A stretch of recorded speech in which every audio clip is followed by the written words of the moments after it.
verificado o quórum regimental de que trata a portaria 145 de 2017 e com amparo na portaria 140 de 2021, eu, Francisco José de Oliveira Silva, declaro aberta a 59ª sessão ordinária virtual de 9 de setembro de 2021.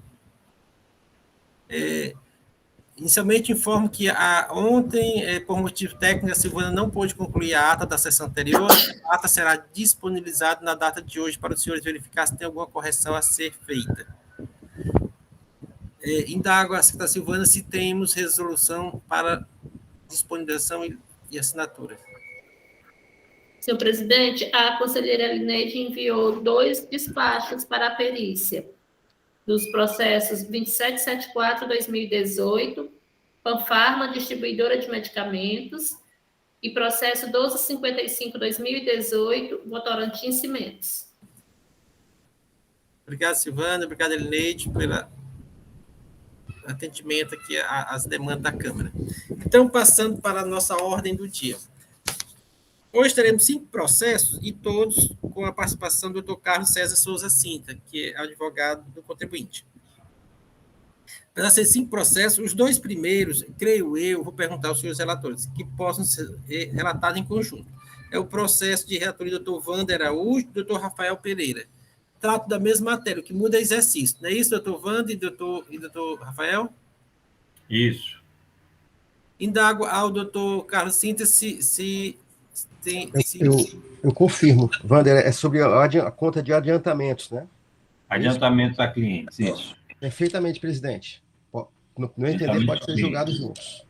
Indago do Dr. Carlos Presidente, se não tem problema não, presidente. Agora, se eu não me engano, no recurso, a parte aludiu a alguns pagamentos distintos, alguns comprovantes que ela trouxe de maneira distinta. Na essência, as razões que a parte vai utilizar para ambos, bom dia todo, bom dia tinha cumprimentado antes os demais, mas, presidente, há no recurso um outro detalhe que, assim, pelo menos uma alusão a outra situação que, obviamente, pode ser perfeitamente destacada pelos distintos relatores.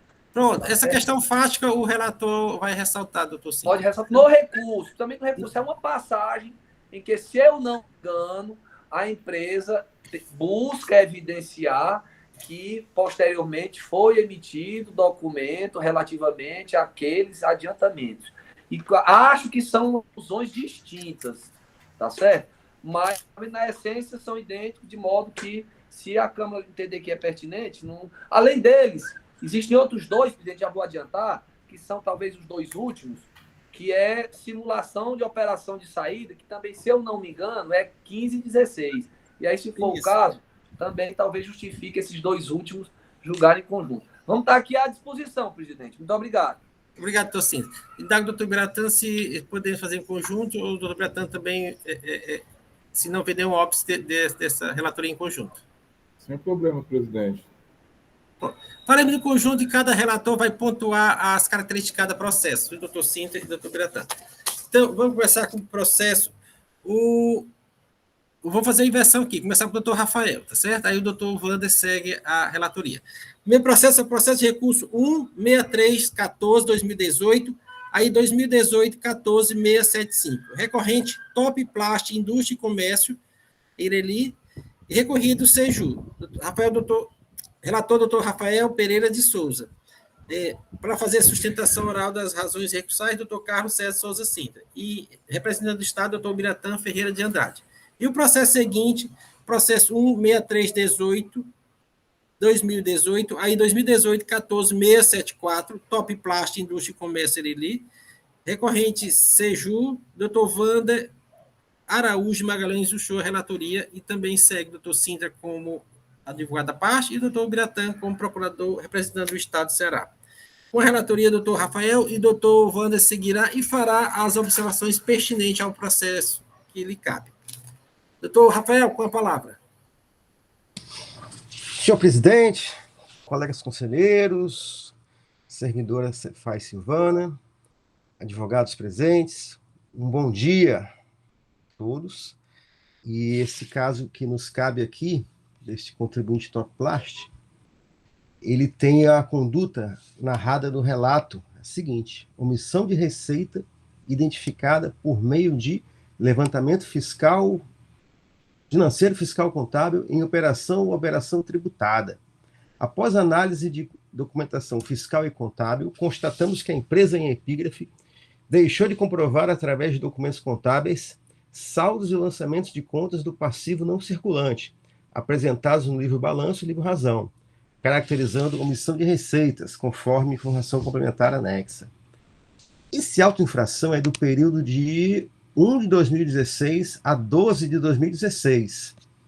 O outro processo relatado tem um período diferente, né? O Dr. Wander vai explicar para a gente daqui a pouco. Consta nos autos o mandado de ação fiscal 2018-041-19, termo de fiscalização em folhas 10, recebido em 7 de 2 de 2018, folhas 11. O auto-infração descreve a cobrança de imposto no valor de R$ 2.786.758,17 e multa de R$ 4.917.808,53, em razão da aplicação da regra do artigo 123.3b da Lei Estadual 12.670. A metodologia descrita no auto-infração vem nas informações complementares. É um texto longo, eu fui seccionando aqui, não exatamente na ordem que o auditor coloca, eu fui pensando aqui. O foco dos trabalhos é a conta contábil sobre adiantamento de clientes diversos, do passivo não circulante, ou seja, obrigações que se vencem após o término do exercício seguinte. E o contribuinte ele foi intimado a apresentar, por duas vezes, para apresentar documentos que comprovassem a movimentação da conta. E o contribuinte não apresentou. A justificativa por que os trabalhos são dedicados a essa conta é assim escrita: adiantamentos de clientes são os recebimentos efetuados antecipadamente pelos clientes por conta da produção de bens ou da execução de serviços futuros. É comum as empresas fornecedoras de bens, exemplo, equipamentos ou serviços, exemplo, empreiteiros de obras, transportes, receberem antecipadamente os bens que serão produzidos nos serviços que serão executados, ou seja, o dinheiro, né? E chamou a atenção do auditor que recebeu lançamentos vários, um somatório de 18.167.516,06 a débito.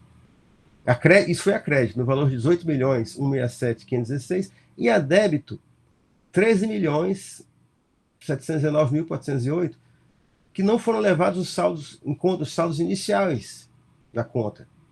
Ele localiza esse erro. E localiza operações. Em 28 de agosto de 2016, ele cita o número da página, tal, que no voto eu vou demonstrar isso melhor, né? Que são lançamentos a débito de empréstimos. Então, o auditor faz a seguinte história, a seguinte ideia. Se é um adiantamento, um cliente ele disponibilizou esse dinheiro para o contribuinte. É uma relação obrigacional. O contribuinte liquidaria essa operação de algumas formas possíveis. Por exemplo, ele entregasse a mercadoria, ou devolvesse o dinheiro, ou as duas partes na obrigação não se acertaram, e aí isso vai virar um empréstimo. Ou então viraria dívida, assim. Mas aqui, a liquidação dessa operação foi com um empréstimo de um banco. Aí o auditor coloca aqui, né? O lançamento em questão não faz sentido. A dívida com o cliente foi transferida para a conta de financiamento a longo prazo do Banco Santander de forma direta, sem contrato de empréstimo e sem nominar quais clientes anteciparam o dinheiro e sem especificar os que teriam sido pagos. Se o empréstimo fosse devidamente feito, o valor do financiado seria lançado na conta bancos, e a partir daí poderiam ser quitadas algumas dívidas, inclusive adiantamento de clientes. Isso não foi colocado nos lançamentos contábeis, e o auditor reclamou dessa forma diferente desse lançamento. E um outro também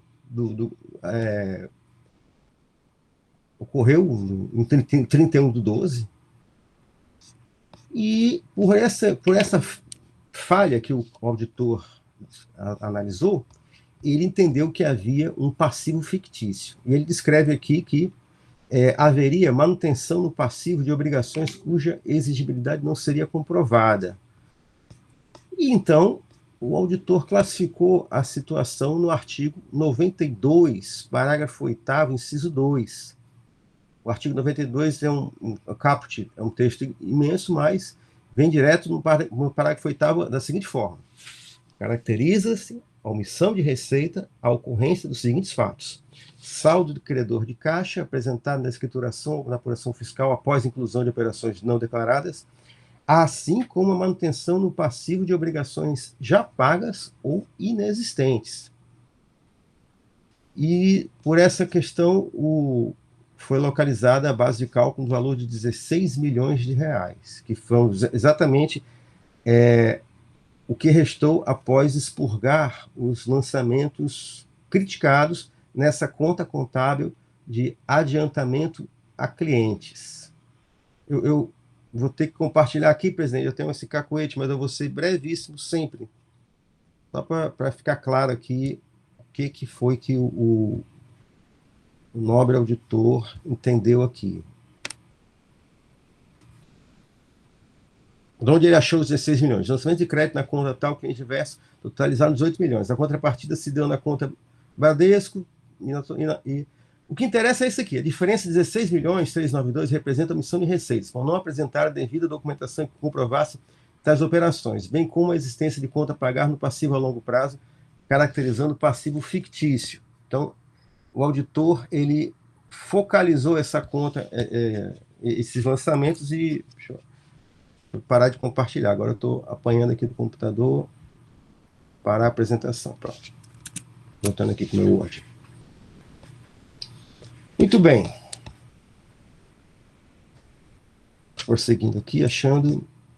O contribuinte apresentou defesa tempestiva com os seguintes temas: nulidade pelo fato de preterição das garantias constitucionais, ou argumentação de que a acusação se refere a falta de documentos fiscais e, consequentemente, entrada de recurso sem origem comprovada, para em seguir informar que foi comprovada a existência de omissão de receita em decorrência da existência de passivo fictício.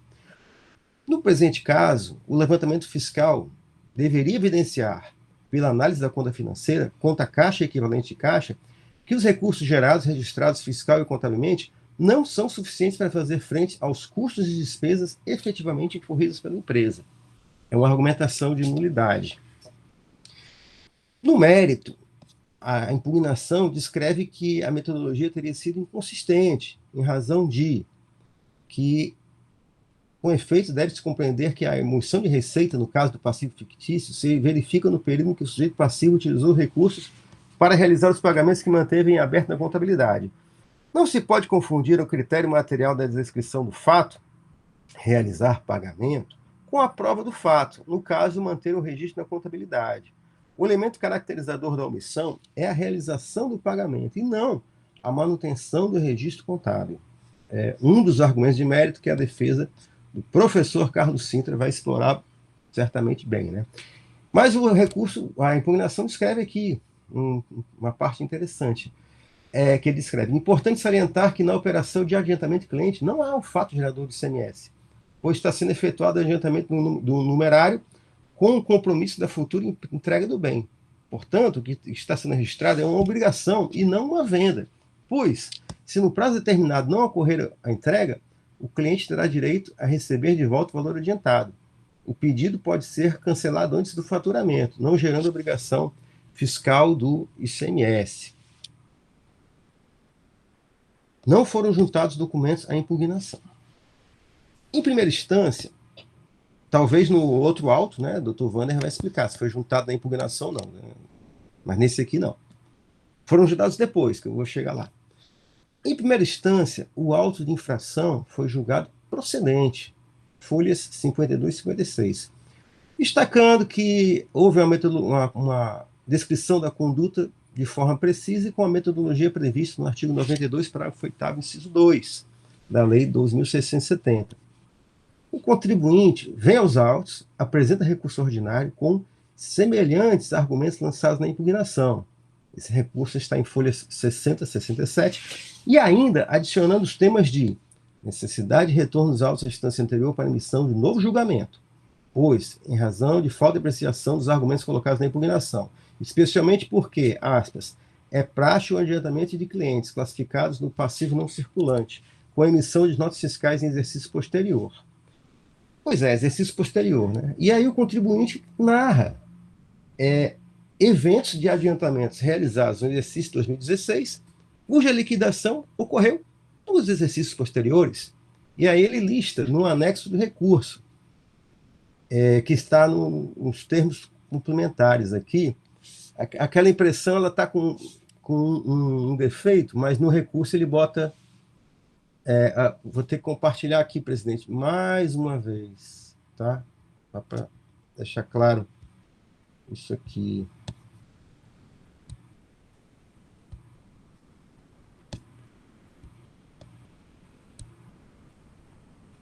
Está aparecendo a tela do Word aí, senhores?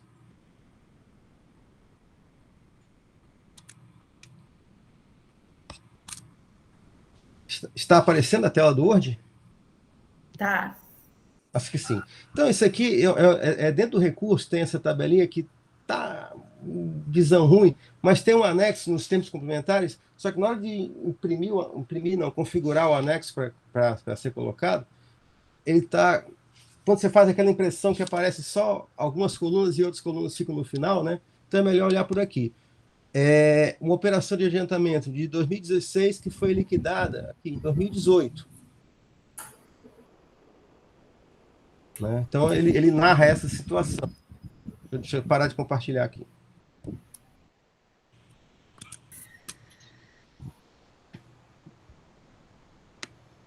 Pronto, voltei para o meu Word aqui.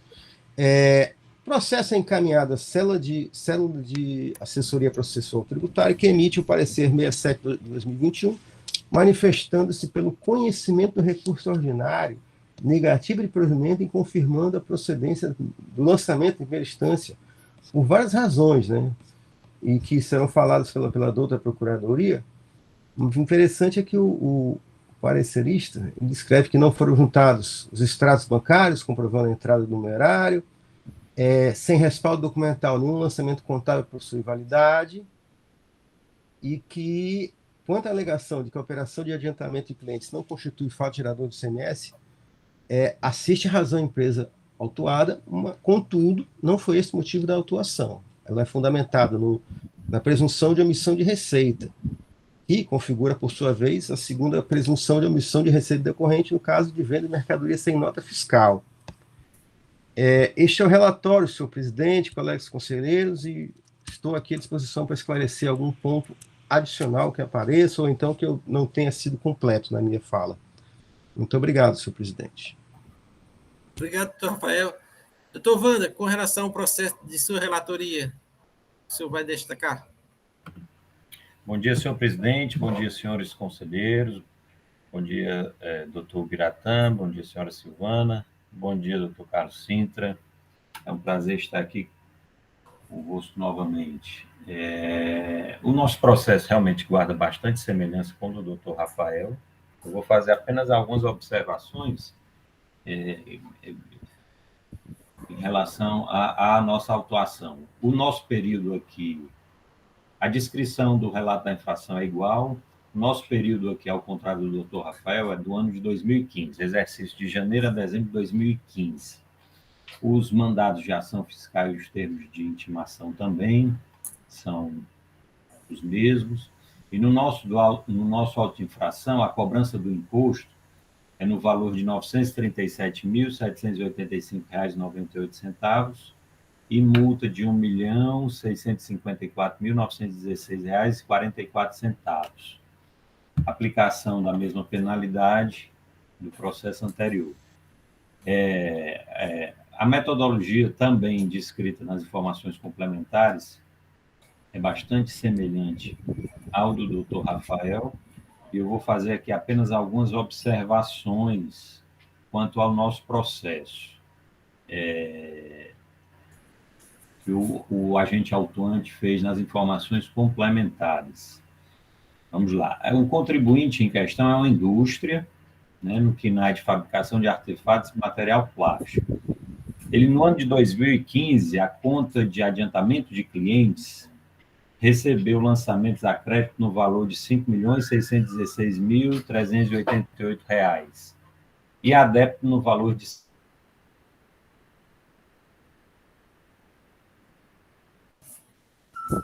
não levando em conta os saldos iniciais de R$ 23.665.930 e final de R$ 23.345.930.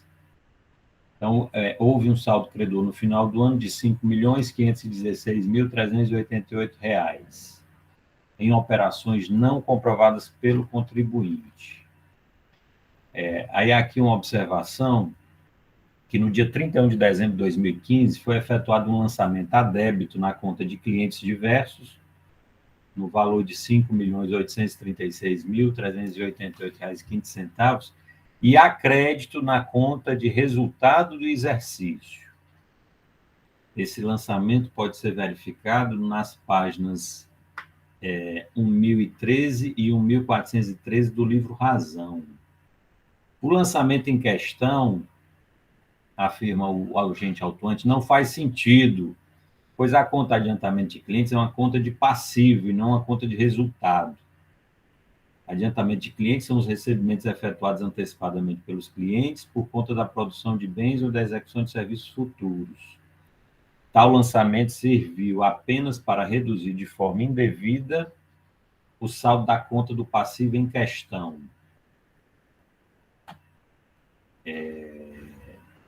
E aí, realmente, o agente autuante ele passa a descrever, teoricamente, as contas de adiantamento de clientes, né? E como ela pode gerar um passivo fictício.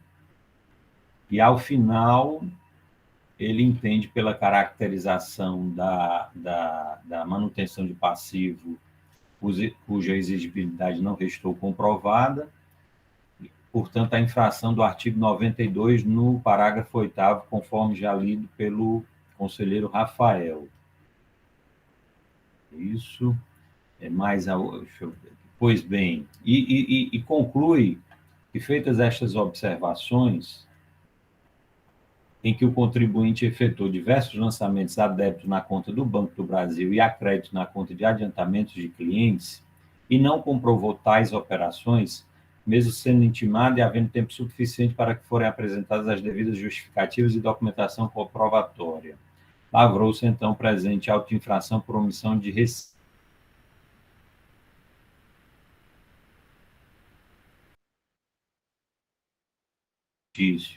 Ou seja, contas do apagado passivo não comprovadas. É isso. O contribuinte ele traz a defesa também com os mesmos temas já ditos pelo conselheiro Rafael, não juntou também documentos à impugnação.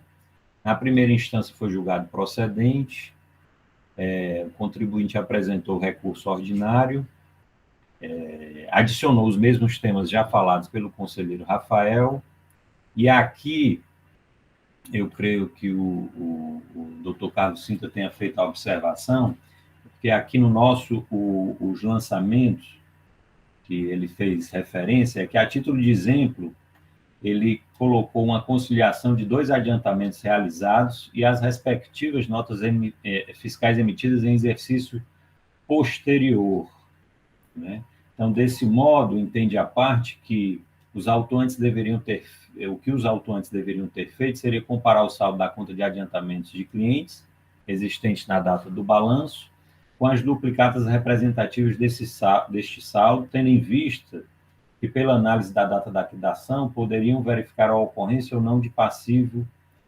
fictício. É isso? O processo é encaminhado para a célula de assessoria processual tributária, que emite o parecer 68/2021, manifestando-se pelo conhecimento do recurso ordinário e negando-lhe provimento.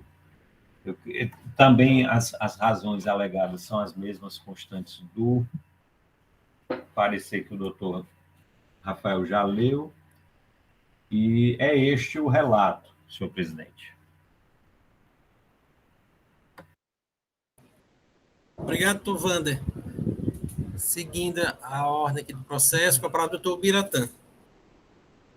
Bom dia a todos, senhor presidente, senhores conselheiros, doutora Silvana, doutor Carlos César Sintra, que hoje aqui parece que não está junto com o Tiago, né? Está no sol. Ai, o doutor Tiago está presente. Ah, tá certo. A dupla inseparável aí, né? Doutor Carlos César Sintra e doutor Tiago.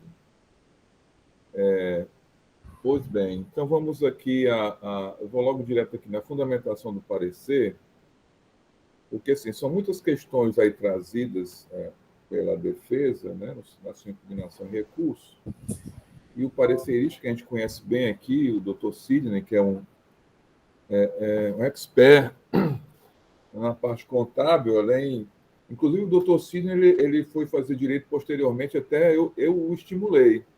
Na época que eu já sou bem antigo na casa, e eu despachava com o Dr. Sidney, e eu disse, rapaz, Sidney, você tem assim, um raciocínio lógico perfeito para ser um excelente profissional do direito. Então, você pode agregar esse seu conhecimento aí contábil, com a formação jurídica, e você só tem a ganhar. E ele aceitou essa sugestão e depois foi se formar em direito. Então, assim, é uma pessoa que eu confio bastante. Na parte contábil, ele realmente tem um bom conhecimento. Pois bem, então, vamos lá.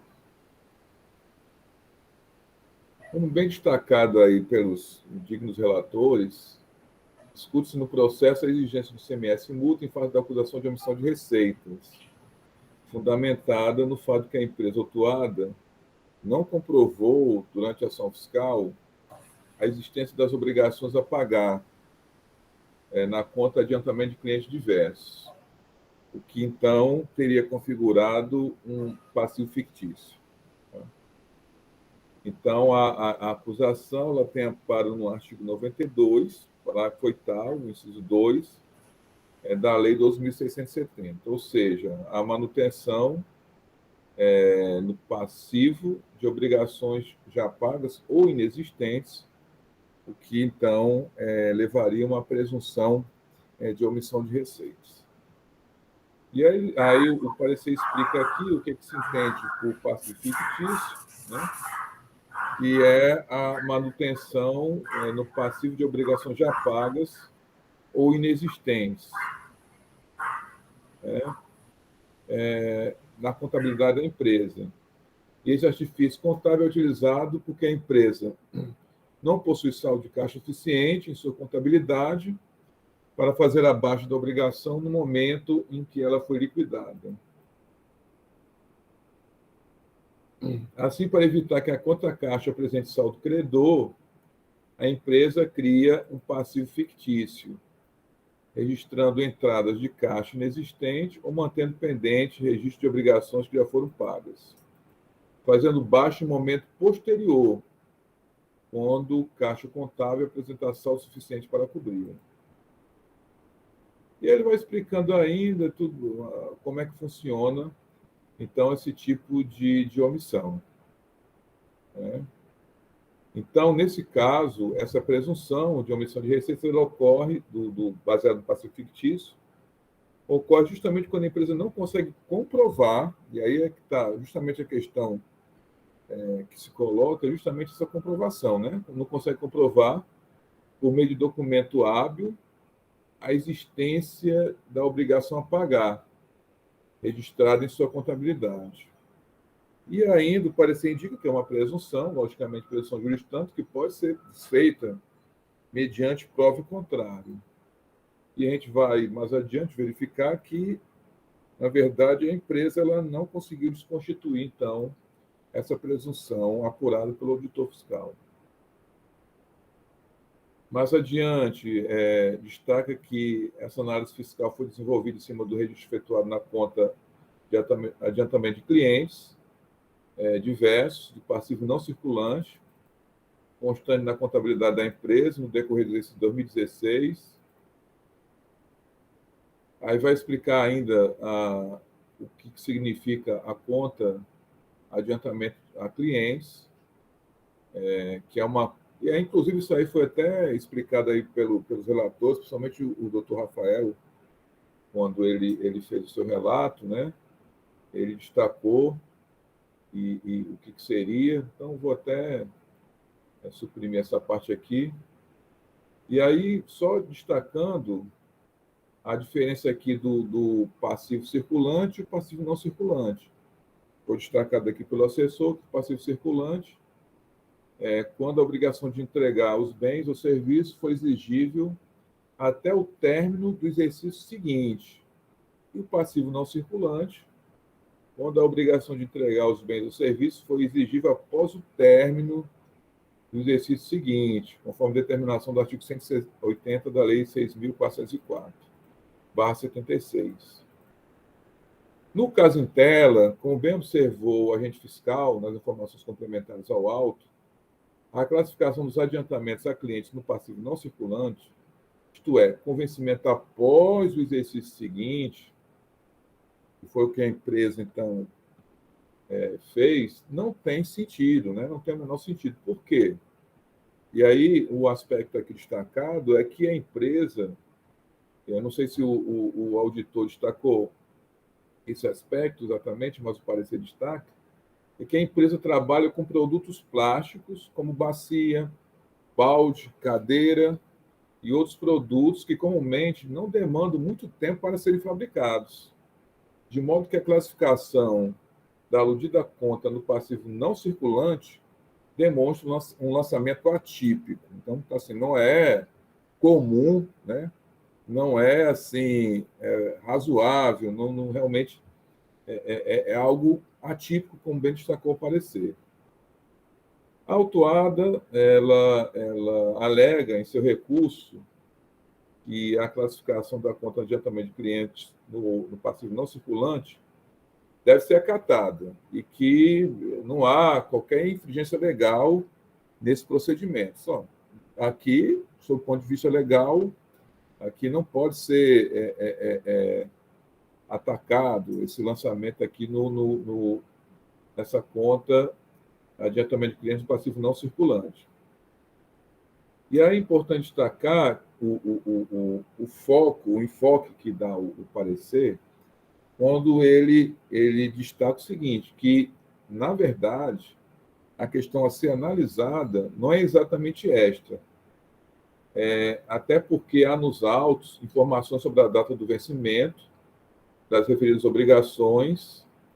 Aliás, perdão, não há nos autos informações sobre a data de vencimento das referidas obrigações, de modo que, a princípio, não é possível afirmar se esse procedimento contábil adotado infringiu ou não a Lei 6.404/76, né? Já que contribuintes não há que se fazer nenhum reparo sob o ponto de vista legal nesse procedimento adotado pela empresa. E parece, não, mas aí exatamente a questão não é essa, né? A questão, então, destacada aqui, para fim de caracterização do passivo fictício, é saber se esses adiantamentos de numerário feitos pelos clientes, segundo os lançamentos contidos em contabilidade, realmente existiram. Então, esse exatamente é o foco da questão. Esses lançamentos contidos na contabilidade, eles realmente existiram? E aí vem aí um destaque também, o doutor Rafael, no momento do relato, também observou, o agente fiscal, inclusive, tinha uma empresa autuada por 2 vezes, né, a comprovar o saldo da conta adiantamento de clientes, assim como solicitou a comprovação dos saldos das contas bancárias em que tal operação foi efetivada. A empresa autuada, contudo, não respondeu à intimação, nem durante a ação fiscal, nem nas fases de impugnação e recurso, porque, não obstante ela não ter apresentado nenhuma informação, nenhuma documentação hábil a elidir a presunção, a acusação do fiscal, ela poderia ter feito no momento da impugnação e recurso. E aí o que parecerista ainda destaca que o único documento juntado em sede de recurso, me parece que em impugnação não houve nenhum documento, mas tão somente no recurso, foi uma planilha, pelo menos aqui nesse processo que eu estou lendo, que estou utilizando como paradigma e como referência. Não sei se parece que o outro parecer reproduz basicamente a mesma coisa, mas assim, o único documento juntado foi uma planilha que apenas reproduz os lançamentos a crédito que consta do livro Razão, acrescentando o nome dos clientes. Ou seja, não foram juntados ao processo os extratos bancários, comprovando a entrada do numerário, nem documento vinculando essa entrada ao adiantamento feito pelo cliente, impossibilitando, inclusive, um pedido de perícia, já que a empresa, ela, ao longo do seu recurso, ela pede essa perícia. Então, sem respaldo documental, nenhum lançamento contábil possui validade. Isso é um fato, assim, dentro da contabilidade, questionável, né? Porque você não pode simplesmente fazer os lançamentos contábeis se eles não são lastreados em documentos válidos, documentos aptos a comprovar aquele lançamento. Então, o simples fato de haver um registro no livro, diário, caixa, razão, não significa dizer que esse evento, nele retratado tenha de fato ocorrido. Principalmente quando se constata uma série de lançamentos equivocados nos livros contábeis, conforme relatado nas informações complementares, e levando suspeitas quanto à regularidade das operações registradas. Então, o que o parecerista quer dizer? Existe uma série de lançamentos, o próprio fiscal, quando ele está elaborando as suas informações complementares, ele faz uma série de observações em relação à estranheza desses lançamentos, né? A atipicidade, que são lançamentos, a forma como eles são lançados na contabilidade, são bem atípicos, de forma que realmente levam a essas suspeitas. Mas, nesse caso, acima de tudo, eles teriam que estar devidamente comprovados. Então, você já tem toda essa tipicidade. E sem um lastro documental, a situação, ela realmente, a empresa não consegue elidir a acusação do agente fiscal. Eu já tenho esses lançamentos atípicos. Isso aí não está devidamente comprovado através de documentos hábeis, então fica numa situação que me parece bastante plausível a acusação fiscal. Mais adiante, já concluindo já. Ora, reduzir parte das obrigações com adiantamento de clientes, com lançamentos direto na conta de financiamento bancário, a longo prazo, ou conta do resultado do exercício sem qualquer justificativa, que foi isso que a empresa fez, sem qualquer justificativa plausível, é totalmente inaceitável do ponto de vista contábil. Por esta razão, o atendimento à intimação do agente fiscal era tão importante para que se avaliasse a validade dos lançamentos questionados pela fiscalização. Mas aí, mais adiante, ainda é destacado que a empresa autuada contesta a validade do método utilizado no presente caso, afirmando que houve uma mescla aqui entre passivo fictício e suprimento de caixa. Nesse ponto, o parecer também destaca que o lançamento fiscal, o levantamento fiscal que gerou autuação consistiu em analisar o passivo da empresa autuada, buscando a comprovação acerca da sua existência, portanto, não houve qualquer auditoria no fluxo de caixa da empresa, sendo descabida a alegação de que suas garantias constitucionais foram violadas. Me parece que foi sobre esse aspecto que a empresa, então, argui a nulidade. O que já de antemão aqui, embora o parecer não afaste explicitamente, mas de antemão aqui eu faço o acréscimo já de forma oral para afastar essa alegação de nulidade. Alega ainda que o elemento caracterizador da omissão de receita é a realização do pagamento e não a manutenção do registro contábil. Como dito a Loures, a omissão de receita caracteriza-se pela inexistência do passivo pela manutenção de obrigações já pagas. No caso em tela, não houve comprovação das operações retratadas no lançamento fiscal, que leva à conclusão que ela nunca existiu. E, assim, o último parágrafo é justamente em relação à questão de uma alegação de que o contribuinte ele destaca que a operação de adiantamento de clientes não constitui fato gerador do ICMS. E, a princípio, realmente assiste razão, né? Nesse ponto, assiste razão à empresa, nessa afirmação, só que este não foi o motivo da autuação. A autuação está fundamentada na presunção de omissão de receitas, com fulcro no artigo 92, parágrafo 8º, inciso 2 da Lei 2.670, segundo a qual a existência do partido fictício configura a presunção, né, dessa receita no caso de venda de mercadoria sem nota fiscal. E a caracterização desse fato por si só autoriza o lançamento fiscal sem que haja necessidade de confirmação por outro método de fiscalização. Então, assim, baseado nessas fundamentações, nessa fundamentação do parecer, muito bem elaborada aqui pelo Dr. José Cínio Valente Lima, que nós estamos de acordo, nós opinamos pelo conhecimento do recurso, mas para negar o provimento e confirmar a decisão condenatória de primeira instância. São essas considerações, senhor presidente, senhores conselheiros. Obrigado. Obrigado, doutor Biratã. Dando seguimento ao processo, com a palavra do doutor Carlos César Souza Sintra. Excelentíssimo senhor presidente, nobre procurador, distintos conselheiros relatores, novos conselheiros aqui presentes, senhora secretária, Tiago Matos, reitero aqui nosso contentamento, meio do Tiago, de estar aqui com vocês, para interagir, para profissionalmente também atuar e saber que todos estão com saúde, para nós é um motivo de muito regozijo.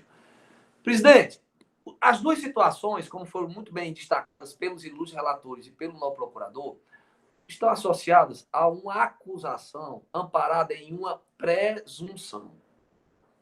Antes que alguém me trucide, é uma presunção que está prevista na lei. Sem a menor sombra de dúvida, tá certo? O legislador admite, em algumas hipóteses, o emprego que se denomina prova indireta.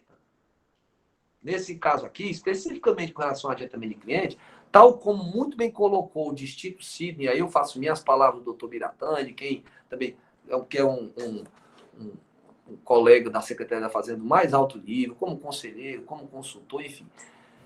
Ele foi feliz quando disse o seguinte: não é o adiantamento de cliente que configura fato gerador do ICMS e sujeito ao pagamento do tributo.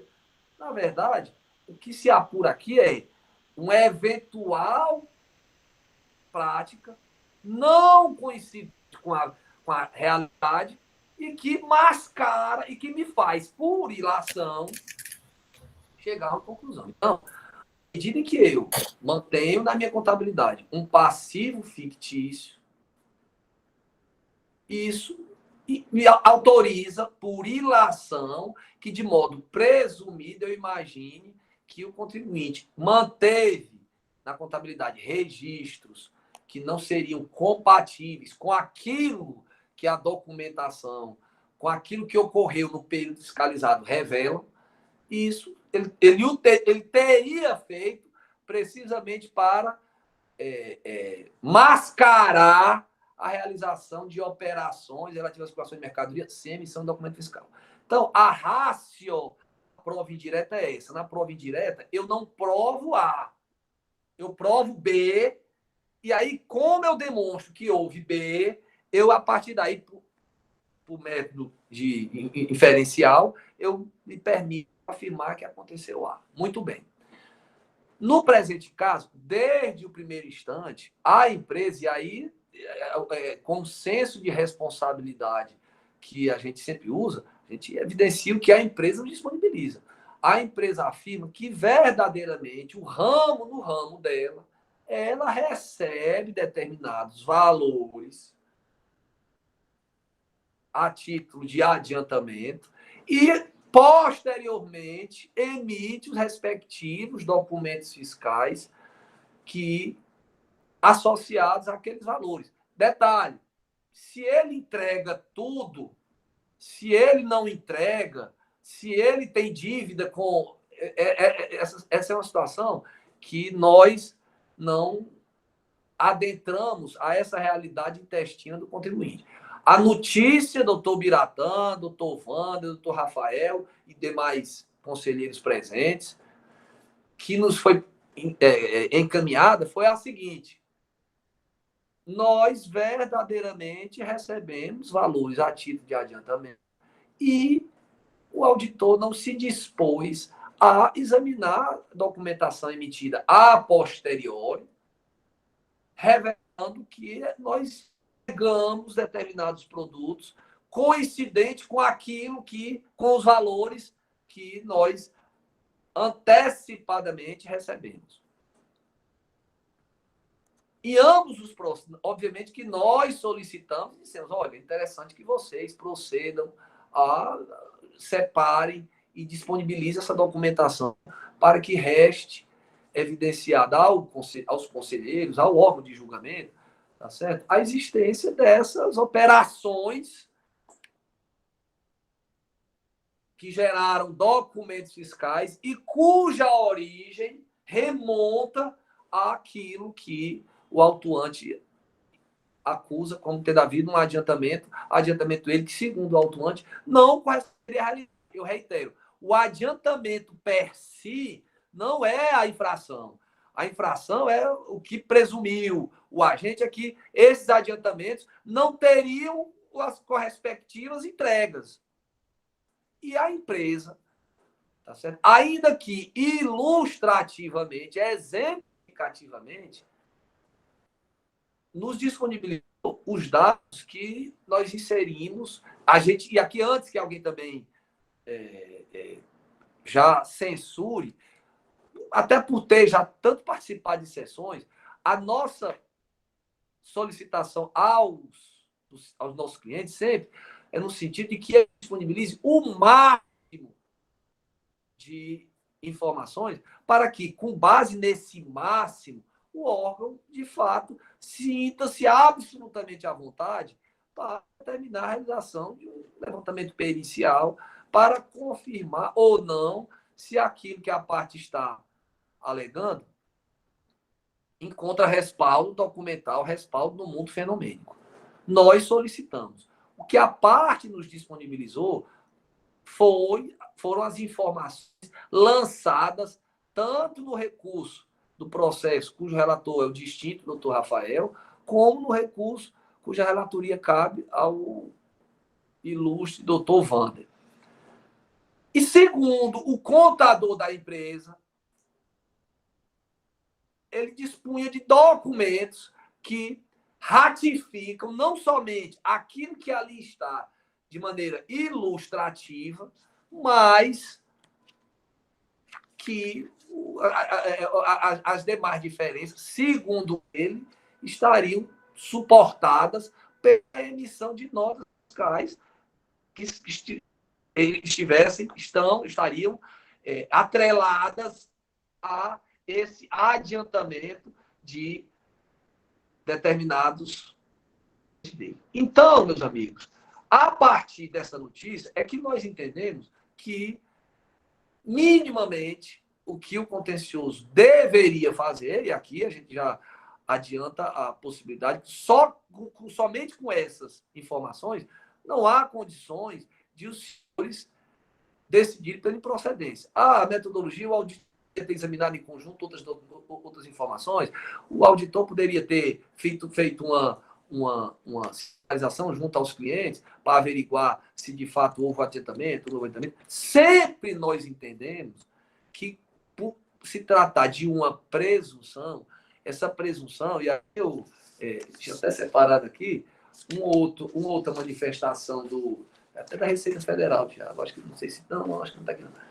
Eu tinha separado aqui uma outra manifestação, evidenciando isso, que mesmo na produção, nem por isso está a autoridade dispensada de proceder deixa eu encontrar, devida análise, até uma folhazinha solta, a devida análise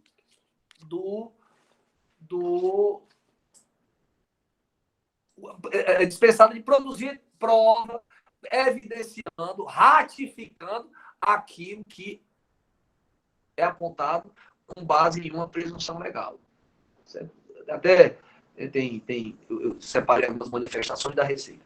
Mas o que eu quero destacar é que, na hipótese de os senhores entenderem que não, a metodologia tem amparo legal, que o auditor procedeu às análises suficientes para autorizá-lo a concluir pela ocorrência da omissão de receita, tendo em vista que o tratamento de clientes não foi comprovado pelo contribuinte, nós entendemos que, se os senhores entendem que essa metodologia, portanto, ela foi bastante, pensamos nós que, à medida que o contribuinte nos dá a notícia, tal como consta no recurso, de que ele possui documentação comprovando que efetivamente procedeu à entrega a posteriori dos bens cujos valores foram por ele produzidos e entregues após ele ter recebido esse adiantamento, nós entendemos que a prudência, a busca da verdade material e um detalhe,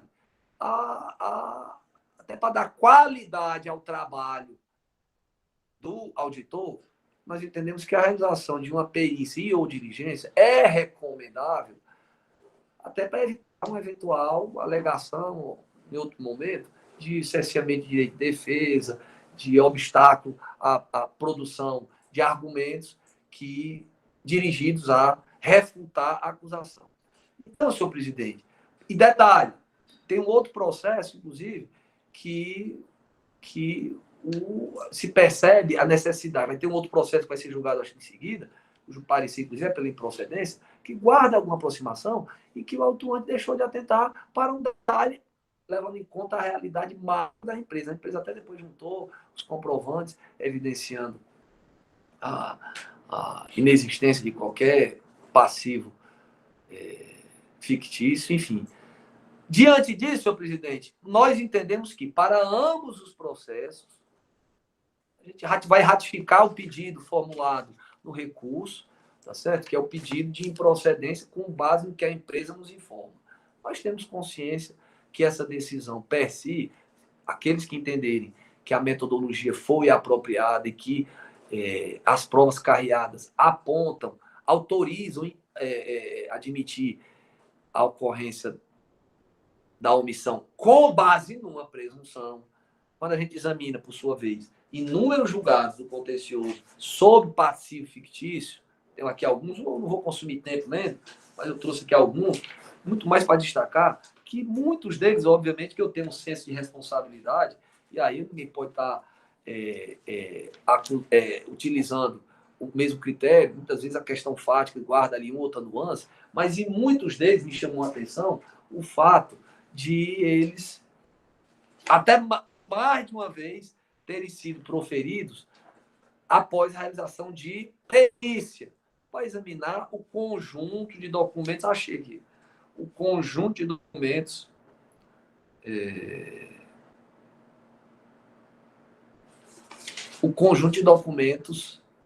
que o contribuinte utiliza no período fiscalizado, a partir daí robustecer, ratificar aquilo que, no primeiro momento, compareceu como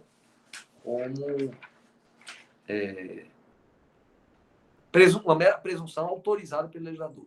Então, senhor presidente, de maneira objetiva, para ambos os processos, nós rogamos que esta Egrégia Câmara decida pela improcedência, mas na hipótese de não identificar ser possível, admitindo que as provas produzidas, elas autorizariam a utilização da presunção em questão, nós entendemos que, na pior das hipóteses, esta Egrégia Câmara deveria, pelo menos, determinar a realização de uma perícia na documentação utilizada pelo contribuinte, com vistas...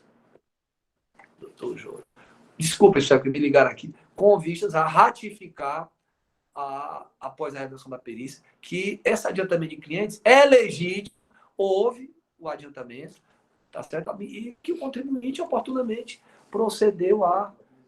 avisa aí, Thiago.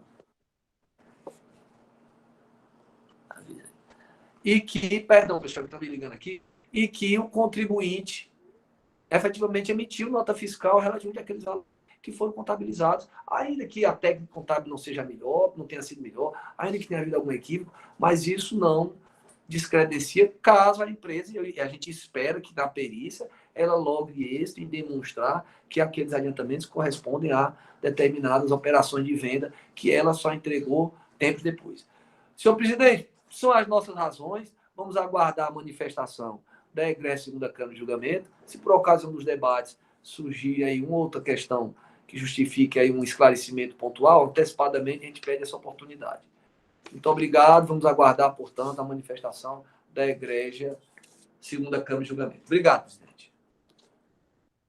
Obrigado, doutor Sintra. A gente está aqui a apresentadora Iraneide Bezerra, creio que seja convidado o doutor Sintra aqui.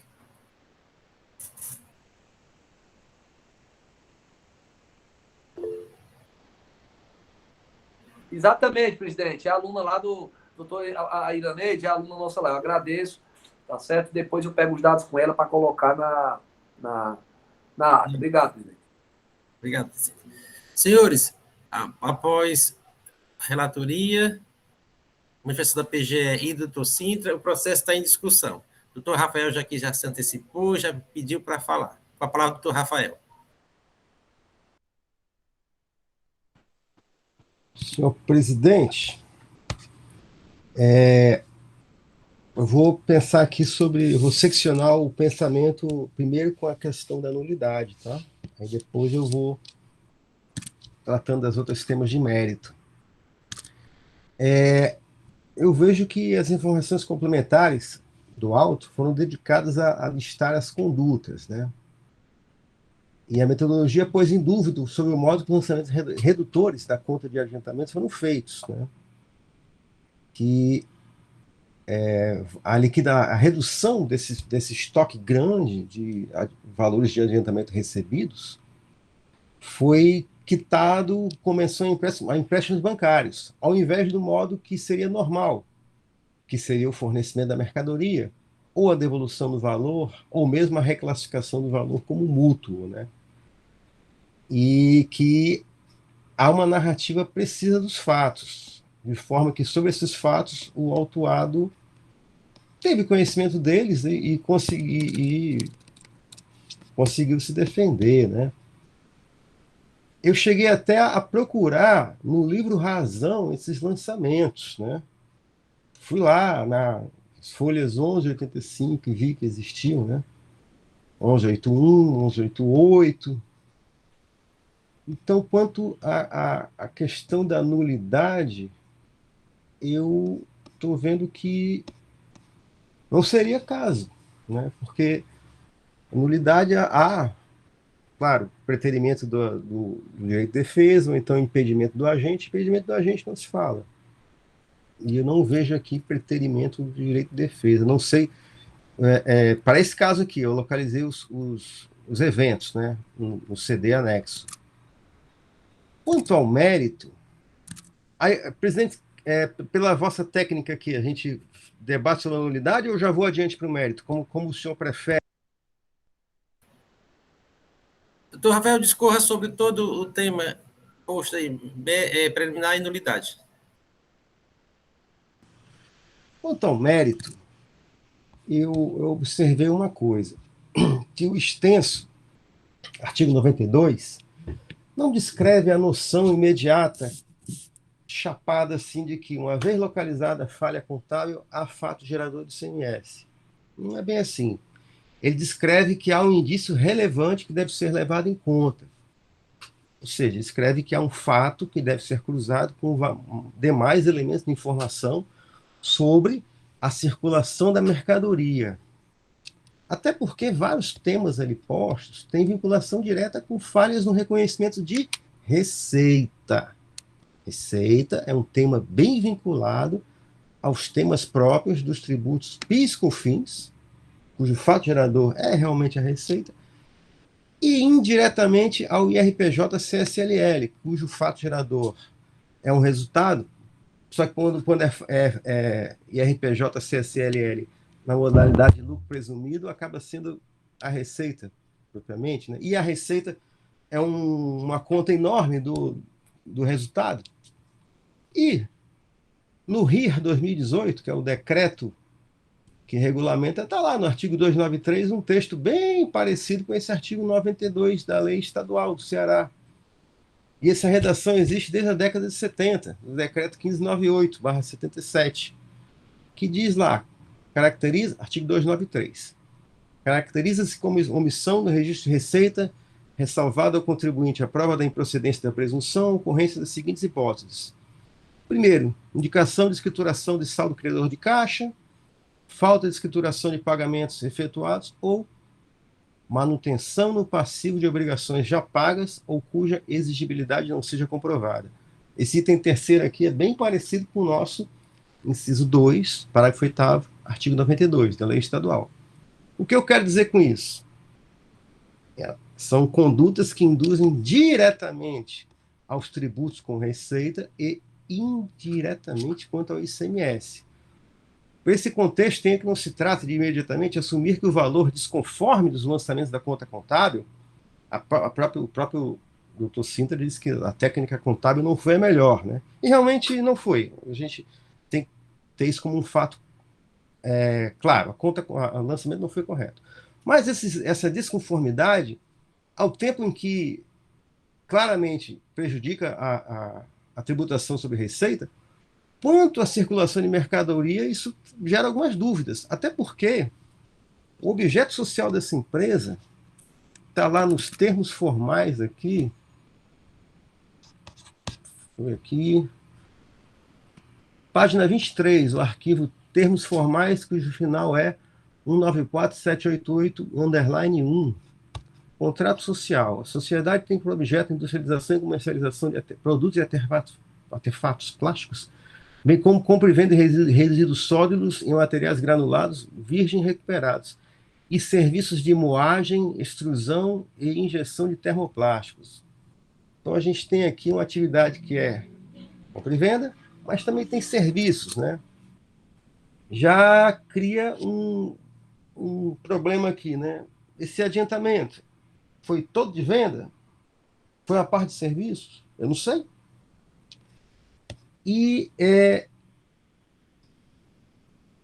eu sei que essa manutenção de obrigação no passivo seria fato gerador caso o contribuinte tenha materialmente circulado mercadoria, mas como essa circulação gera a obrigação de pagar ICMS, o contribuinte preferiria, equivocadamente, erradamente, manter a obrigação no passivo contra a realidade dos fatos e nem emitiria nota fiscal. Sucede que, no caso em questão, não houve o confronto com o movimento das mercadorias, coisa que se faria pelos códigos CFOP. E eu vejo aqui na jurisprudência da Casa várias situações nas quais, mesmo aplicando o artigo 92, eu estou aqui procurando, achei.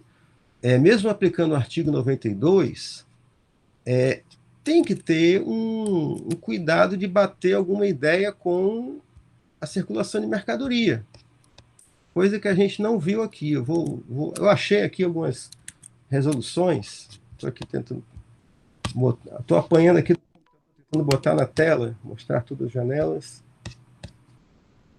Não é essa aqui, não. Cara, meu Deus do céu. Mostrar todas as janelas. Eu havia separado bem direitinho as resoluções. São 5 resoluções somente da Câmara. Achei. Não achei ainda, não. Muita tela aberta aqui. Não.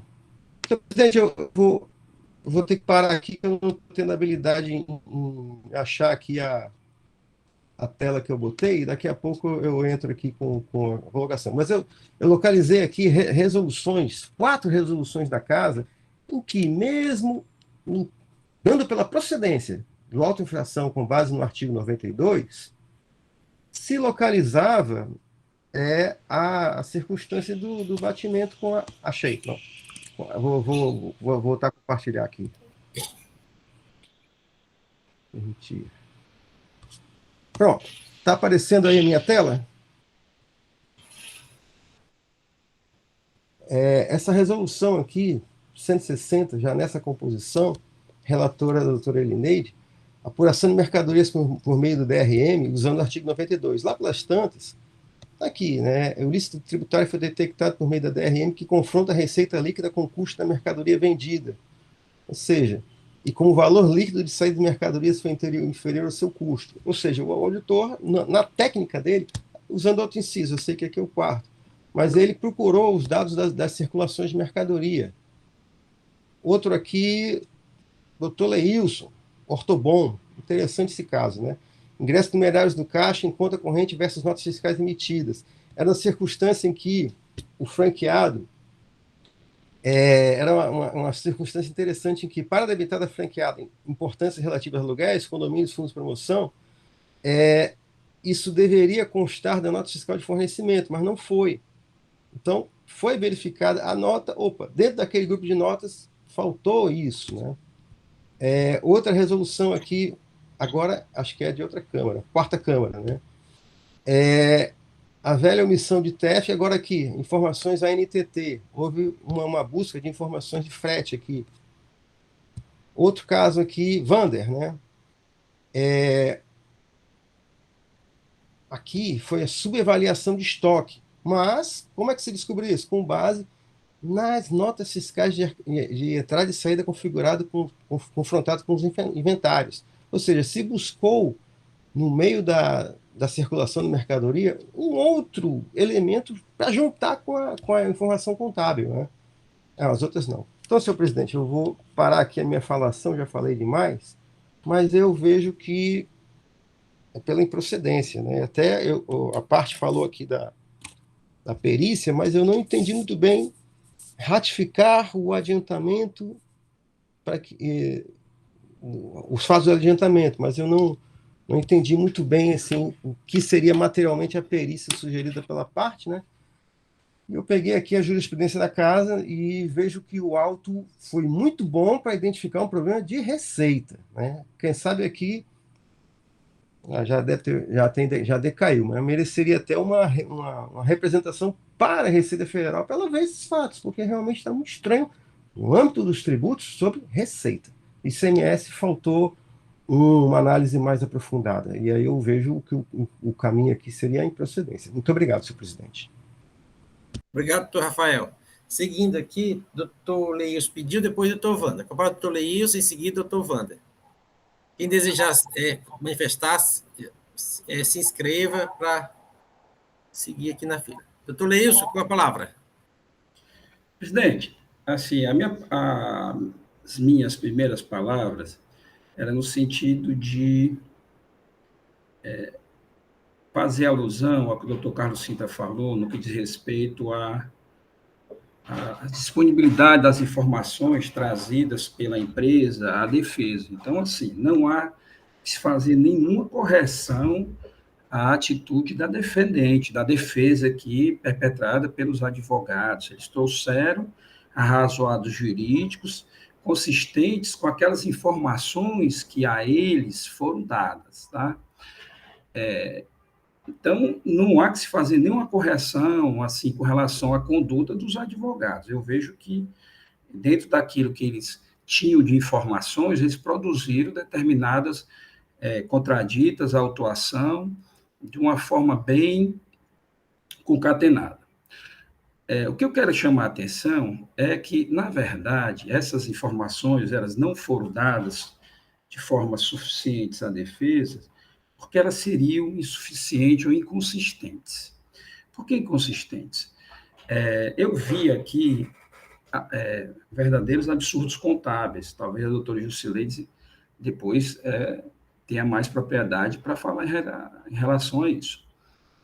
Primeiro dado, né, as contas adiantamento de clientes e as contas de clientes diversos. Né, uma no curto prazo, passivo de curto prazo, que é até o final do exercício subsequente ao fato contábil, e outra de longo prazo, que é aquele que vai além do exercício subsequente ao fato contábil. Né? Então, adiantamento de cliente diverso, são as mesmas contas, só muda o nome. Então, seriam decorrentes de que os clientes anteciparam pagamentos de futuras aquisições, né, a serem entregues de mercadorias pela empresa. Aí a primeira inconsistência que eu vejo é que esses lançamentos contábeis, eles não trouxeram nenhum elemento no sentido de comprovar essas operações contábeis, né?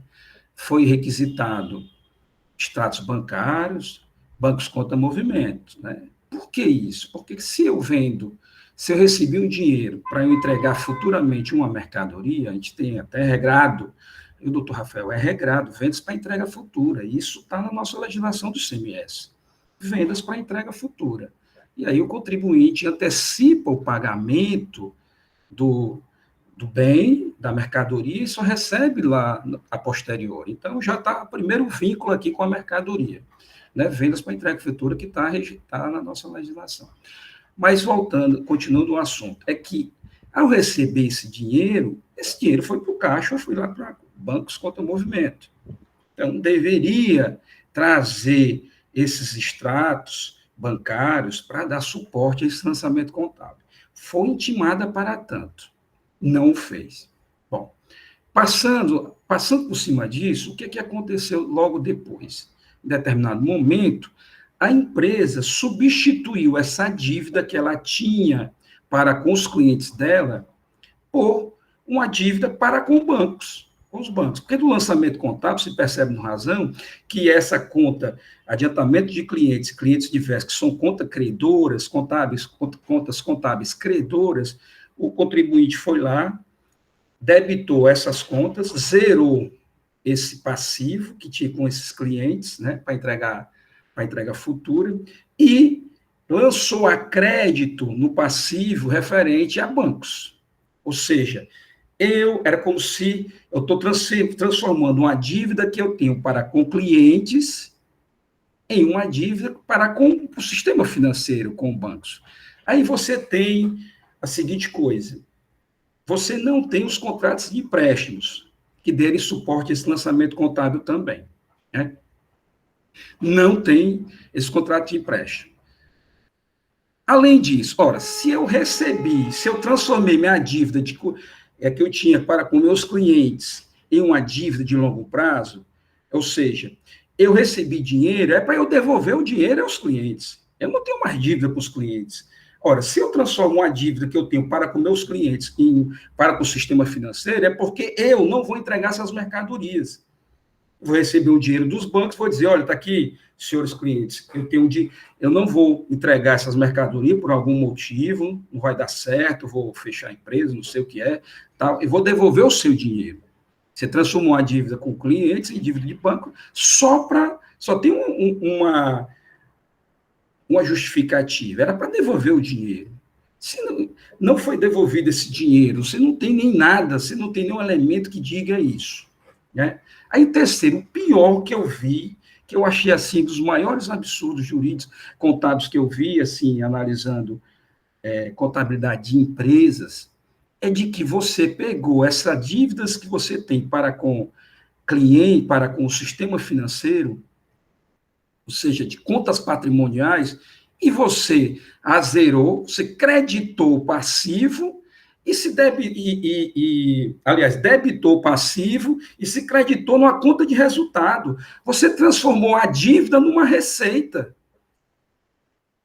Você está transformando esse lançamento contábil de 31 de 12 de 2016, que se repete em 31 de 12 de 2015, no auto-infração da conselheira Elineide, relatora, transformou uma dívida que tinha para com o sistema financeiro em receita. Era como se eu estivesse devendo R$1.000 a uma pessoa, essa pessoa chegasse para mim e disse assim, olha, você não deve mais R$1.000, tome mais 1.000 para você. Eu tinha uma dívida para com o cidadão disse que eu não devo, ele ainda me dá R$1.000. Isso não existe. É isso que foi feito. Transformou uma dívida em uma conta de receita, levando para o resultado de exercício. Veja que esse resultado também está furado. Esse resultado lá, essa demonstração de resultado de exercício, desde 2016 e 2015, está completamente furada. Transformou-se dívidas, zerou contas patrimoniais, fazendo a contrapartida com conta de resultados. Conta de resultados são somente receitas e despesas. É para isso que essa conta de resultados de exercício ela só existe em 31 de 12 do exercício. é que quando você zera todas as contas de despesas, aí você debita essa conta de resultado de exercício, você zera todas as contas de receitas, e você credita as contas de resultado de exercício, e aí você faz a apuração do resultado. Aí você tem lucro ou você tem prejuízo. Então, o que acontece? Você teve aí a transformação de uma dívida numa receita. É absolutamente inconsistente isso, do ponto de vista contábil. É absolutamente consistente. Misturou-se contas patrimoniais com contas de resultado, para apuração do resultado do exercício. Isso não tem nenhum manual contábil algum, nem aqui, nem em qualquer canto do mundo, tá entendendo? Que aqui segue as normas internacionais de contabilidade, ou seja, não existe isso, né? Aí, pior ainda, é que lá em 2018 traz uma planilha dizendo que entregou essas mercadorias lá em 2018. Aí você tem valores de R$ 1.000 e poucos reais, de R$ 2.000 e poucos reais, ou seja, a empresa, supostamente, se ela vendeu essas mercadorias, se ela vendeu e recebeu, se ela vendeu essas mercadorias e recebeu antecipadamente o adiantamento de clientes, né? Você entregar materiais plásticos com 2 anos, em valor de R$ 2.000 e poucos reais, de R$ 1.000 e poucos reais, de R$ 3.000 e poucos reais, é absolutamente consistente. O que aconteceu lá em 2018 foi uma venda normal. Qual a venda normal? Recebeu o dinheiro, debitou o caixa e se creditou, debitou o caixa e creditou receita de vendas lá em 2018. Venda absolutamente normal. Ou seja, então, todos esses lançamentos contábeis, tudo isso, no meu entendimento, foi sim para maquiar a insuficiência da conta caixa, no sentido de alcançar esses pagamentos, porque se resultaria em saldo credores, né, pagamentos outros também, resultaria em saldo credor da conta caixa, e isso induz que a empresa os pagou, e aí é outra vinculação, diferentemente do que entende o doutor Rafael. Isso induz que a empresa os pagou com dinheiro que recebeu de venda sem nota fiscal. Porque os dinheiro os numerários que adentram numa empresa, eles têm que ser, eles só são oriundos de 3 fatos. Primeiro, das vendas. Segundo, de empréstimos, sejam eles do sócio, sejam eles de clientes, ou sejam eles de instituições financeiras. E terceiro, de subscrição de capital, integralização de capital.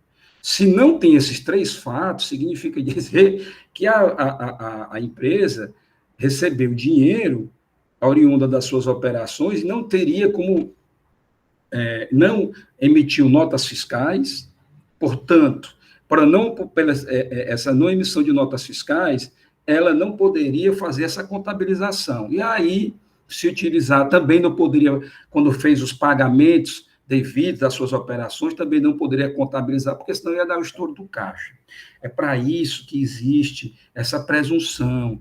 Essa presunção, ela tanto serve para imposto de renda de pessoa jurídica, para PIS e COFINS, como para ICMS, e até ISS, se for uma empresa eminentemente de serviço.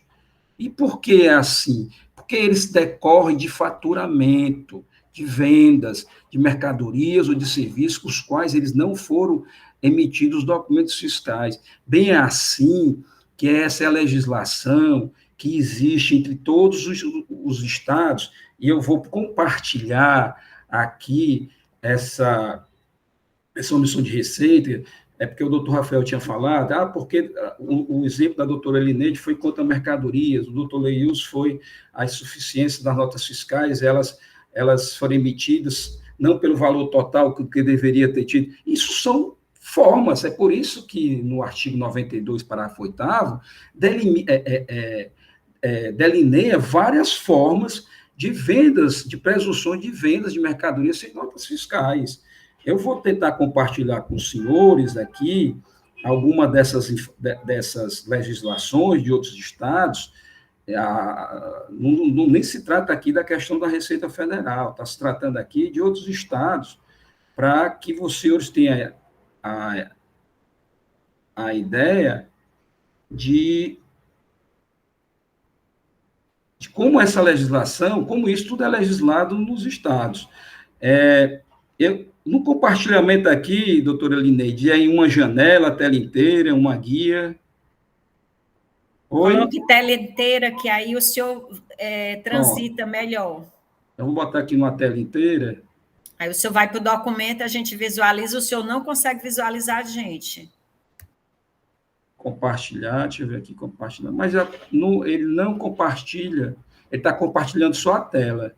Eu acho que não é a tela inteira, eu acho que É tela inteira, doutor. O senhor, o senhor clica na tela. O documento tem que estar aí aberto. depois o documento tem que estar aberto. O documento tem que estar não, aberto. O documento está aberto. Pronto, aí clica no documento que a gente visualiza.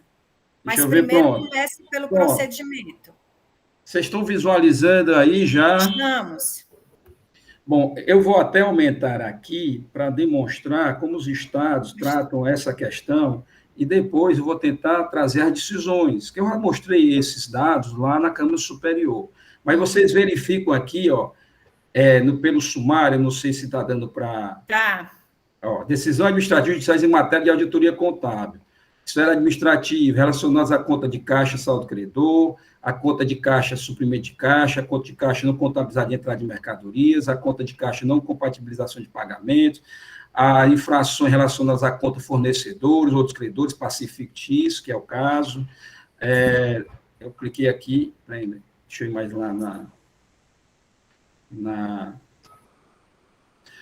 preste contratos mútuos, também em relação à conta capital social, a divergência de contabilidade de informações fiscais, ou seja, são várias, e não somente existe isto, aqui só foi um compilado de decisões administrativas e judiciais decorrentes desses fatos, existem outros fatos, existe talvez uns 15 a 18 fatos que é tido como presunções de vendas de mercadorias sem documento fiscal. Aí você tem aqui, na 2021, infrações relacionadas à conta caixa e à conta fornecedor de outros clientes. Vamos lá na página 21.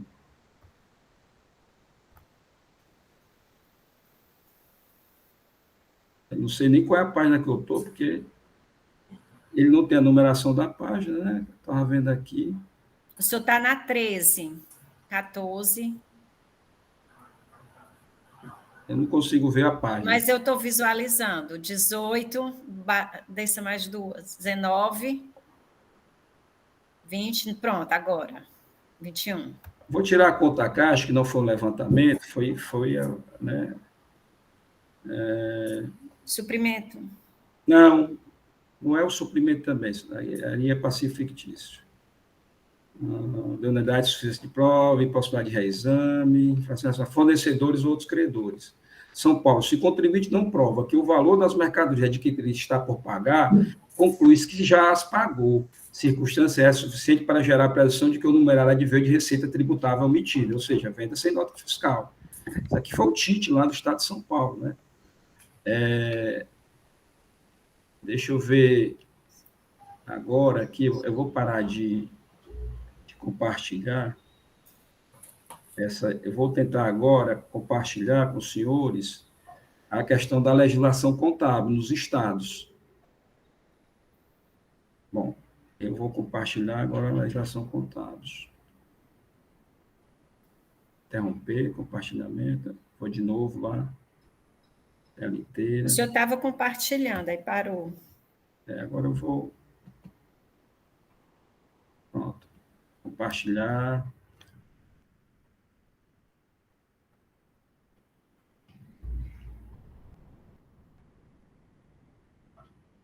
Eu vou escolher agora qual é a tela.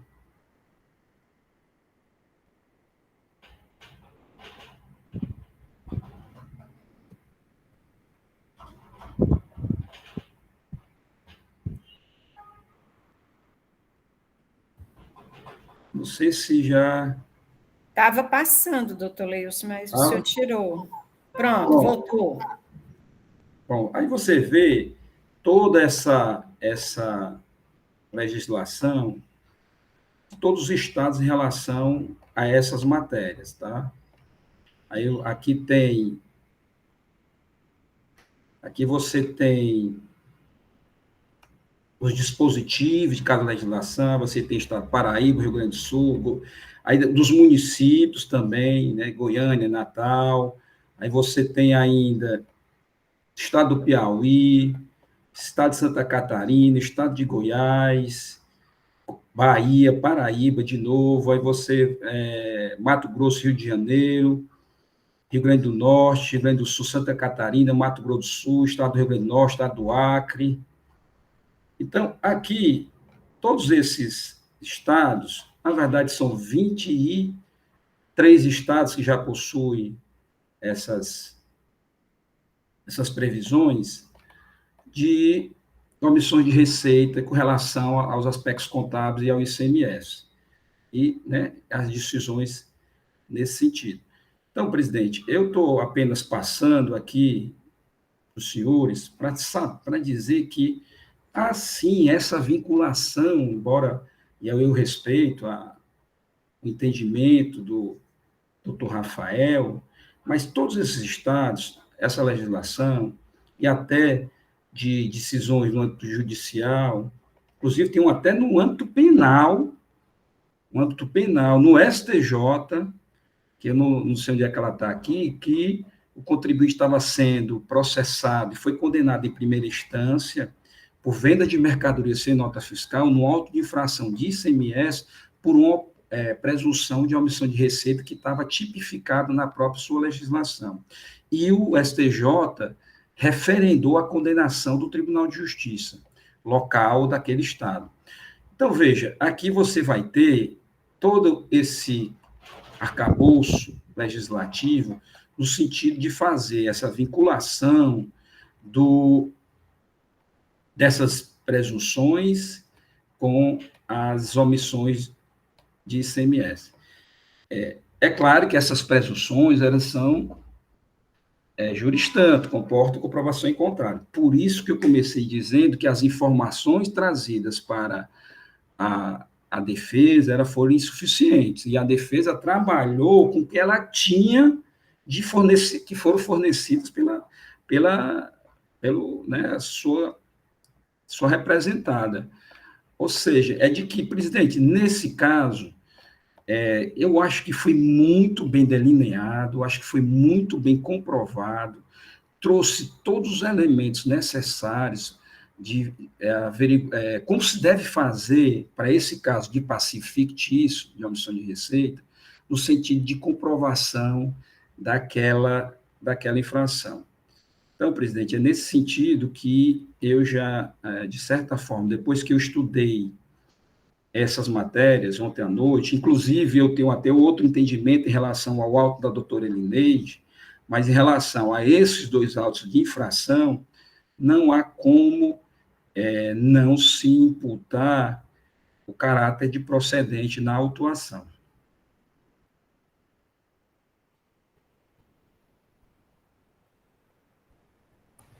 Obrigado, doutor Leilson, pela explanação.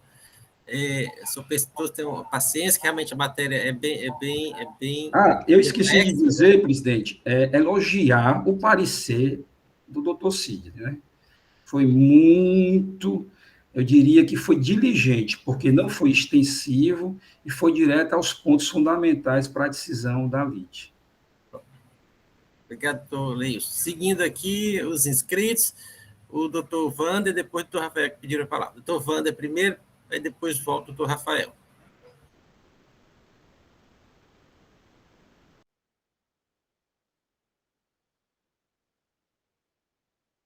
Doutor Wander, estamos sem áudio.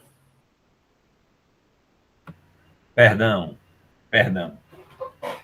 Eu vou fazer, senhor presidente, eu estava dizendo que vou fazer alguns comentários em relação ao nosso processo. Eu ouvi atentamente as explanações do doutor Rafael e do doutor Leilson, e queria fazer esses comentários adicionais aqui. O nosso processo, eu creio que ele traz o tema de forma mais simplificada. E digo por quê? Porque nós estamos aqui com a conta de clientes diversos aqui aberta, né? E no razão dela, na realidade, a movimentação dela é bastante simples, em que todos os lançamentos a crédito dela são decorrentes do seguinte histórico: recebimento de clientes conforme extrato bancário. Então, essa é uma informação que está em conformidade com todas as partes, não é? É porque, inclusive, o contribuinte disse que realmente esses valores seriam valores que foram recebidos de clientes. Então, todos os lançamentos a crédito na conta possuem o mesmo histórico de recebimento de clientes conforme extrato bancário. Existe, antes do encerramento, apenas um lançamento a débito desta conta, que é no valor de R$100 mil, cujo histórico é valor empréstimo nesta data para cliente, cliente LCL. Não é? Então, aqui, a gente não sabe se a empresa emprestou esse valor para esse cliente, porque saiu aqui dessa conta de clientes a débito e a crédito de banco, ou seja, foi uma saída de banco. E diz aqui no histórico que é valor referente empréstimo nessa data cliente LCL. Mas o fato, ou seja, é mais um histórico em movimentação de uma conta com a tecnia, ou seja, algo que em tese não corresponde à técnica contábil. E ao final do exercício, conforme até já falado pelos dois que me antecederam, há o mais inusitado dos lançamentos, em que eu debito esta conta e credito encerramento, ou seja, eu apuro este resultado numa conta eminentemente patrimonial. Essa é uma conta patrimonial. E eu jogo nela um lançamento de encerramento. E aqui, o que é que eu estou fazendo com esse lançamento? É apropriando uma receita, né? Apropriando um lucro. Né? Por conta de ter debitado ela e creditado a apuração. Eu não zerei, esse lançamento não zera a conta, como efetivamente deveria ser feito se fosse uma conta de resultado na apuração. Eu teria que, inclusive, zerar o saldo dela. Então, eu faço foi feito um lançamento contra a apuração de resultado, que é um lançamento de encerramento do exercício, que eu só posso fazer em contas de resultado, e que, quando eu faço, eu zero o saldo da conta, eu não deixo ela com o saldo. Eu fiz o lançamento, foi feito no valor de R$ 5.836.388, e ainda permaneceu um saldo de R$ 23.345.930. Então, o valor do lançamento, inclusive, ele é muito parecido com toda a movimentação dela de crédito durante o ano. Os centavos batem, os valores batem, ele só muda realmente nas centenas de milhares, que tem uma diferença de 300 mil. Porque, senão, o saldo dessa conta ele teria iniciado o ano e terminado o ano com o mesmo valor. Certo? Diante disso, esse lançamento, realmente, ele tecnicamente, ele não é correto, ele não tem como existir. E aqui demonstra, sim, porque se eu desconsidero esse lançamento, o que é que ocorre? Eu tenho aqui um passivo fictício. Porque, na realidade, o lançamento ele buscou retirar esse valor do passivo. Ele buscou exatamente diminuir o meu passivo. E também entra em contradição o fato de eu estar baixando esse saldo aqui e 2 anos depois eu ter emitido uma nota fiscal para o cliente de um saldo que eu já baixei aqui, né? Ou seja, que o objetivo do lançamento aqui foi baixar o meu passivo, foi retirar o passivo. E depois de 2 anos eu emito uma nota fiscal contra essa conta, se eu já tinha retirado esse saldo, né? Então, veja, e dentro do contexto, e pegando um mote que o doutor Rafael trouxe das resoluções, aqui nós estamos diante, perdoe-me aqui a repetição, mas nós estamos diante do artigo 92, parágrafo 8º, inciso 2, né? inciso 2, parte final, né? Assim como a manutenção no passivo de obrigações já pagas ou inexistentes, né? E realmente é assim que se prova o passivo inexistente, né? Com buscas dentro da contabilidade em relação aos lançamentos que são efetuados. As resoluções trazidas, realmente, elas são no sentido de averiguação de maneira distintas, com notas fiscais de entrada, notas fiscais de saída, mas quero crer que por conta de estarem relacionadas com outros incisos do parágrafo 8º, quando, por exemplo, a gente trata da diferença do preço médio ponderado, que aí tem as notas fiscais de entrada, notas fiscais de saída, aí realmente prescinde de uma investigação maior dentro das notas fiscais. Mas aqui não. Aqui nós estamos falando realmente da manutenção do passivo de obrigações já pagas, né? Então, aqui, em relação à nulidade, eu já passei logo para análise de mérito, desculpe, mas em relação à nulidade, eu concordo já com os colegas que se manifestaram, no sentido de que nos autos há, nas informações complementares há, sim, elementos suficientes para que as defesas possam ser realmente realizadas, plenamente realizadas, e também aqui cumpre observar a diligência dos advogados, da contribuinte, que realmente trabalharam com o que tinham, trabalharam com os elementos que a empresa deve, que, infelizmente, a meu sentir, foram insuficientes aqui para elidir a conduta. Não houve uma explicação realmente plausível para esse lançamento, para esses lançamentos, e não houve também retificações, ou seja, nós estamos diante, sim, de um erro contábil, né? De um erro contábil que, sim, que merecia ser solucionado, merecia ser corrigido, e não foi. Então, senhor presidente, eram essas as nossas considerações, né? E espero ter podido contribuir aqui no debate e, naturalmente, eu estou aqui me valendo do razão em relação ao período de 2015. Era isso, senhor presidente. Obrigado, doutor Wander. Voltando aqui, doutor Rafael pediu novamente a palavra. Doutor Rafael. Senhor presidente, após a palavra dos colegas, né, eu reparei uma coisa, né? Excelentes intervenções, né, doutor Leilson, doutor Wander, né?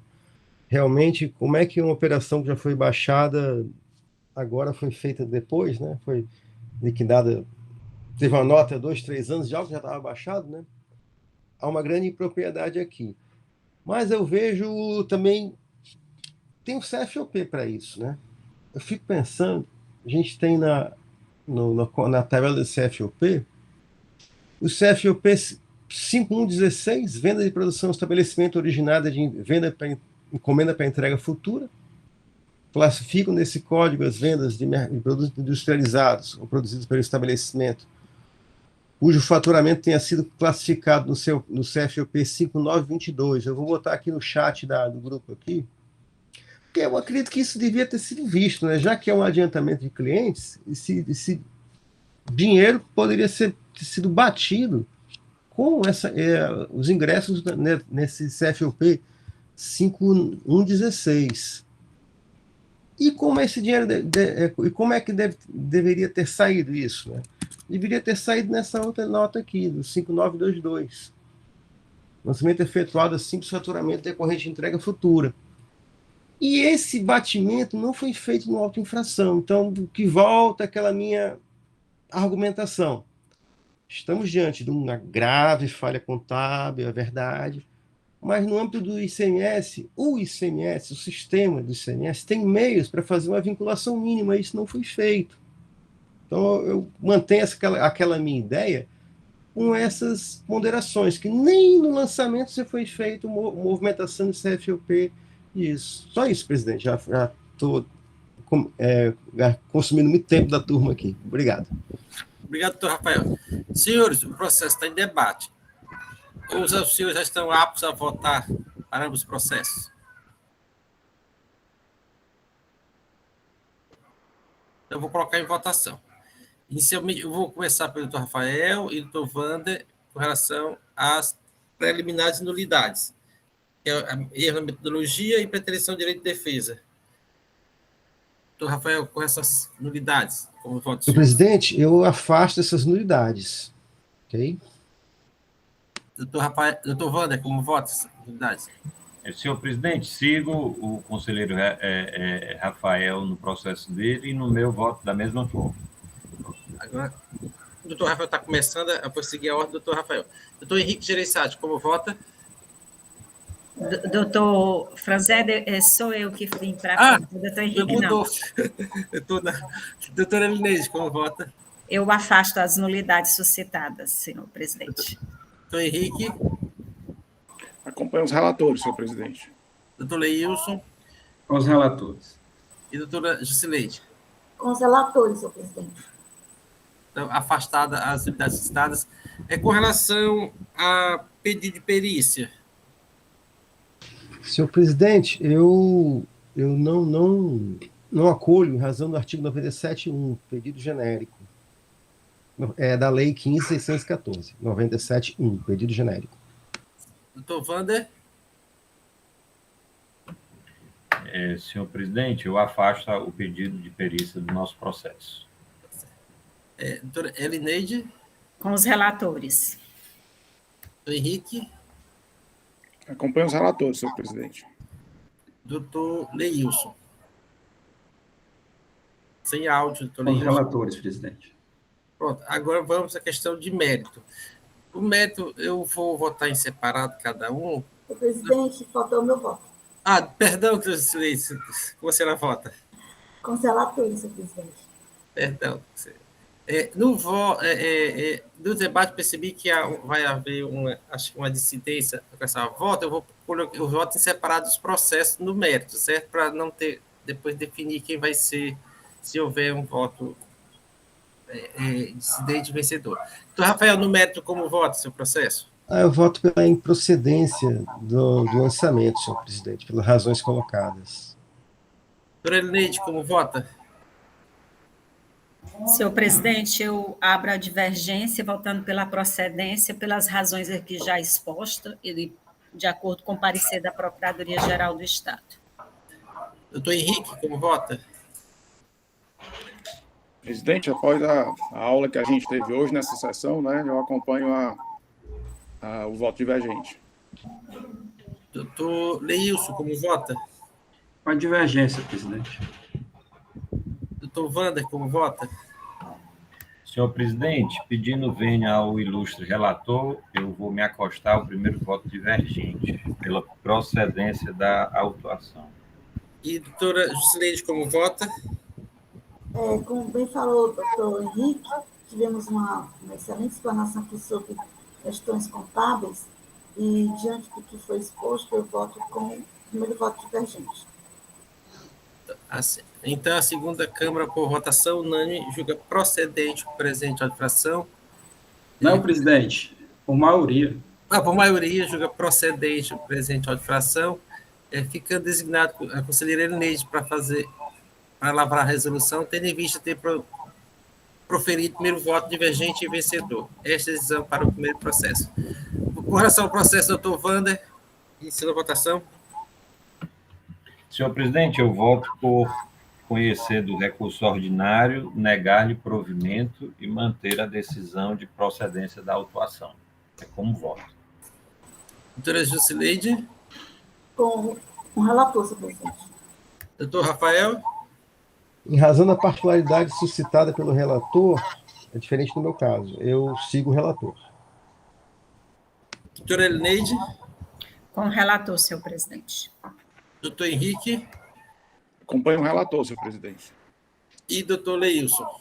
Com o relator, presidente. Colhidos os votos, verificada a procedência da autuação por votação unânime, conforme o voto do relator e manifestação da Dota PGE esta decisão para este processo. Senhores, vamos dar 10 minutos de intervalo, às 10h30 retornamos. Tranquilo, presidente. Estamos aqui Obrigada, senhor aguardando. presidente. Obrigado. Tá, joia.